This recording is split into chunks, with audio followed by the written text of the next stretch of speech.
এইকেইদিন বৰষুণ একেৰাহে অহাৰ ফলত ওলাবই পৰা নাই। কিন্তু কি কৰিম, মোৰতো ডিউটি আছে, যাবই লাগিব। তো অফিচলৈ বোলে ওলাই গ'লোঁ। আহোঁতে ভাবিলোঁ ঠাণ্ডাৰ বতৰ যিহেতু অকণমান মেগী খাওঁ। সেয়ে মেগী অলপ নিজে বনালোঁ। তাত লগতে মই এটা কণীও দি দিলোঁ।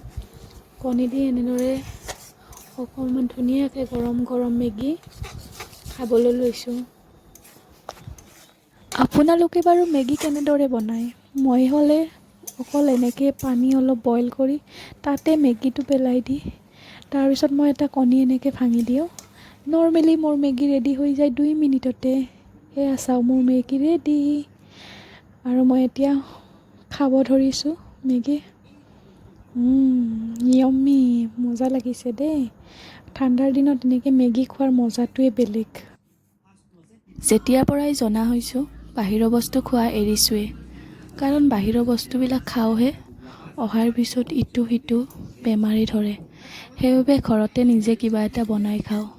তেতিয়া কিবা চিন্তা নাথাকে।